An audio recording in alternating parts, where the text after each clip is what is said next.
बिस्मिल्लाहिर्रहमानिर्रहीम। लाखों करोड़ों दुरूदो सलाम मोहम्मद मुस्तफ़ा सल्लल्लाहु अलैहि वसल्लम और आले मोहम्मद पर। मैं हूं उमर दराज गोंदल। आज की सबसे बड़ी खबर जस्टिस गुल हसन औरंगजेब साहब की अदालत से है और एक खबर यह भी है और दूसरा इमरान खान के वकील को, पहले इमरान खान की मुलाकातों के ऊपर पाबंदी और अब इमरान खान के वकील को किसने उठा लिया है, यह भी एक बड़ी खबर है। मैं इस वक्त आपको जो लेटेस्ट डेवलपमेंट देना चाहता हूं वो क्या है। लेटेस्ट डेवलपमेंट यह है कि आज जस्टिस गुल हसन औरंगजेब के हवाले से उनकी अदालत में केस लगा हुआ था बुशरा बीबी की तोशा खाना केस के अंदर जमानत को लेके, और जो एफआईए है उसको होना तो यह चाहिए था कि आप तैयारी करके आते। तो उन्होंने उनकी अदालत में यह कहा कि हमें एक हफ्ते का वक्त दे दे, हमने प्रोसिक्यूटर हायर करना है, हमने वकील हायर करना है। तो जस्टिस मियां गुल हसन औरंगजेब जो है, चूंकि उनको इस बात का इल्म है कि ये जो मामला है इसमें एक वाहिद जो केस जिसके अंदर बुशरा बीबी अब गिरफ्तार है, अगर वो इसमें उनकी जान छूट जाए तो उनकी जमानत हो जाएगी। तो उन्होंने क्या किया कि वो चाहते तो वो एक हफ्ते का वक्त दे देते, जो कि हम देखते हैं अगर यही केस जस्टिस आमिर फारूक साहब की अदालत में होता तो तर्ज अमल बिल्कुल डिफरेंट होता। लेकिन जस्टिस गुल हसन औरंगजेब ने एफआईए को साफ इनकार किया और उनकी इस इस्तदा को मुस्तरद किया और यह कहा कि आप कल ही दलाइल दें। अगर कल ये दलाइल देते हैं तो उसका मतलब यह है कि ज्यादा से ज्यादा डिलेइंग टैक्टिक्स इस्तेमाल कर लेंगे, कल इस्तेमाल कर लेंगे, परसों कर लेंगे। बुशरा बीबी की जमानत एक हफ्ते से ज्यादा पेंडिंग नहीं हो सकती अगर यह मामला मेरिट के ऊपर चला और अगर किसी और केस के अंदर उनकी गिरफ्तारी नहीं डाली गई। अब एक मामला तो हो गया ये, दूसरा मामला यह था कि उसी इस्लामाबाद हाई कोर्ट के अंदर जस्टिस समन रफत इम्तियाज साहिबा के सामने जो इमरान खान की अडियाला जेल में वकला की मुलाकात न कराने के ऊपर तौहीने अदालत की एक दरखास्त दायर की गई थी और इस दौरान उन्होंने जो रिमार्क्स दिए वो इंपॉर्टेंट है। उन्होंने सेक्रेटरी दाखिला को और सुप्रिटेंडेंट अडियाला जेल को नोटिस जारी कर दिए हैं और इस दौरान उन्होंने कहा कि देखिए, जिस केस का आपने हवाला दिया है उस केस में दिए गए अदालती ऑर्डर्स की कोई खिलाफ वर्जी नहीं की। हाई कोर्ट के 2 रुकनी बेंच ने एसओपीज बनाने की डायरेक्शन दी थी। अगर खिलाफ वर्जी हुई है तो तौहीने अदालत की दरखास्त उसी बेंच में होगी। मेरे ख्याल में यह तौहीने अदालत की दरखास्त इस केस में नहीं बनती है। मैं नोटिस जारी कर देती हूं लेकिन मैं मुतमईन नहीं हूं। साथ ही उन्होंने वकील को हिदायत की कि तब तक आप दीगर पहलुओं पर भी गौर कर लें। यानी कहने का मतलब यह है कि उन्होंने उनका टेक्निकल बुनियाद थी, उनका जो 2 रुकनी बेंच का केस था, अगर यह मामला जो है वो 2 रुकनी बेंच ने सुना था तो अब भी ये 2 रुकनी बेंच के सामने जाना चाहिए। बात ठीक है कि 2 रुकनी बेंच की किसी केस को सिंगल मेंबर बेंच जाहिर है कि कुछ कर नहीं सकता, लेकिन जब उन्होंने इसरार किया उनके वकील ने तो उन्होंने नोटिस जारी करते हुए ये जरूर कहा कि आप जो है वो इसके ऊपर सोच लें। मैं लेकिन ये है कि मुतमईन नहीं हूं। अच्छा, इस दौरान एक और जो डेवलपमेंट हुई है, ये सारा कुछ जो केस जिसकी मैं बात कर रहा हूं समन रफत साहिबा वाला, ये इंतजार पंजोथा जो एडवोकेट है, इमरान खान के वकील हैं, उनकी जानिब से दायर किया गया था। और आपको पता है कि इंतजार पंजोथा को मुबैना तौर पर उठा लिया गया है। कौन उठा सकता है? पुलिस तो नहीं उठा सकती। पुलिस उठाती तो गिरफ्तार कर लेती। और फिर उनका जुर्म क्या है, किस जुर्म में उठाया गया है?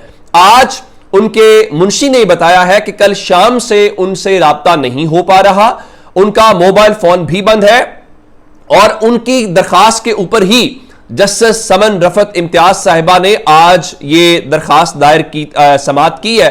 तो अब आप अंदाजा लगा लीजिए कि चीजें किस तरीके से हमें चलती हुई दिखाई दे रही हैं। आज की जो तीसरी बड़ी खबर है वो इस्लामाबाद के अंदर इलेक्शन कमीशन से है और इलेक्शन कमीशन के अंदर आज ट्राइब्यूनल तब्दीली का जो केस है उसकी समाअत थी और फैसल चौधरी साहब जो फवाद चौधरी के भाई भी हैं, उन्होंने आज उसको कमरा अदालत कह लें क्योंकि इलेक्शन कमीशन भी तो तब अदालत के तौर पे बिहेव कर रहा था, उनको खरी खरी सुनाई और उनकी तबीयत साफ की। वो कैसे, मैं आपको वो बताना चाहता हूं। आज हुआ ये कि चीफ इलेक्शन कमिश्नर साहब ने उनको ये कहा कि हमें कार्रवाई चलाने दें, आप हमें डिक्टेट न करें। अब फैसल चौधरी साहब जो हैं वो भी ज़ाहिर वकील हैं और इलेक्शन कमीशन की उनके ऊपर कमांड है, वो एक्सपर्ट हैं। तो उन्होंने फिर जरा सिकंदर सुल्तान राजा साहब के 14 तबक रोशन किए और कहा कि जाहिर है कि आप चीफ इलेक्शन कमिश्नर हैं। आजकल ये सारे मुतनाज़ा किरदार हैं। चीफ इलेक्शन कमिश्नर को उनके अपने इलेक्शन कमीशन के साथ ये होता है, काजी साहब के साथ भरी अदालत में होता है। ये वजह क्या है?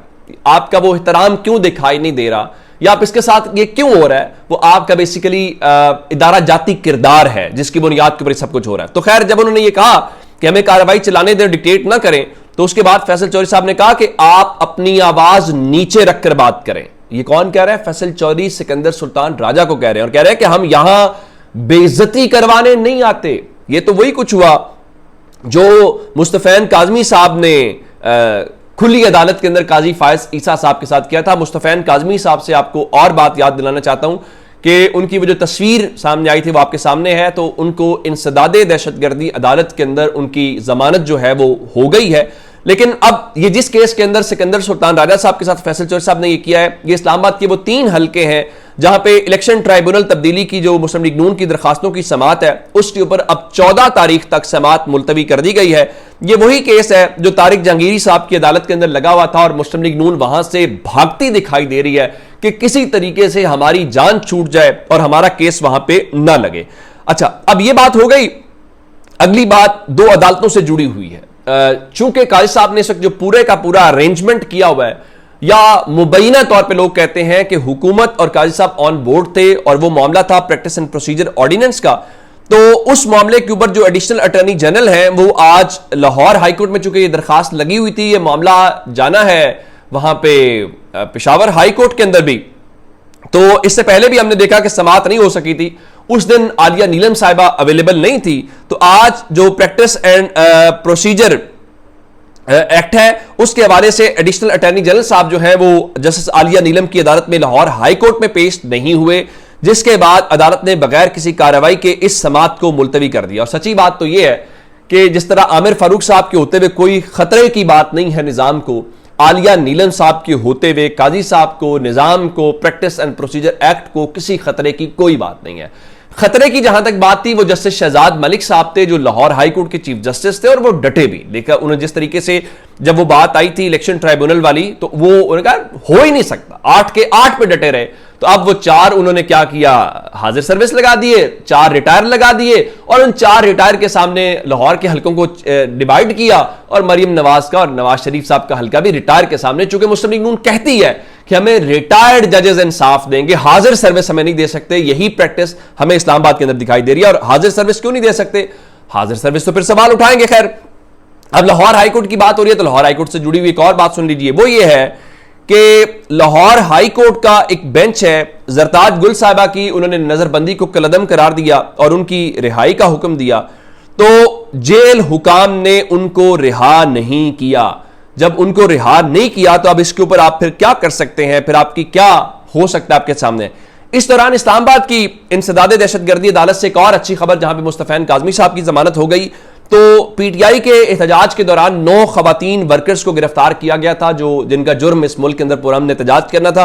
तो उन 9 खवातीन वर्कर्स की जमानत बिलाखिर अदालत ने मंजूर कर ली है। अब आईनी तरमीम, उसके ऊपर बहुत सारी बातें हो रही हैं। सलमान अकरम राजा साहब वही बात कर रहे हैं जो बाकी सब लोग कर रहे हैं कि टेक्निकली मेरिट के ऊपर तो इस वक्त आईनी तरमीम नहीं हो रही है। सलमान अकरम राजा साहब यही कह रहे थे कि मैं नहीं समझता कि आईनी तरमीम होगी। हां, अब एक ही तरीकाकार है, वैसे नंबर पूरा नहीं है। कल स्पीकर का खत इस बात का सबूत है कि हुकूमत के पास नंबर दे। अब सिर्फ एक ही बात है कि ये मखसूस सीटें दें नून लीग पीपल्स पार्टी को, और उसकी बुनियाद के ऊपर आईनी तरमीम करें। आईनी तरमीम की बुनियाद पर नया कानून बन जाए, नया कानून आईनी अदालत में चला जाए, काजी साहब हो जाए और वहां पे मोहर लग जाए। लेकिन इससे क्या हो पाएगा, इसका इंतजार करना पड़ेगा। इतनी आसानी से नहीं होगा। बिलावल जो रात महर बुखारी के शो में चीखे मार रहे थे उसकी वजह कोई और थी। अपना बहुत सारा ख्याल रखिएगा। खुदा हाफिज।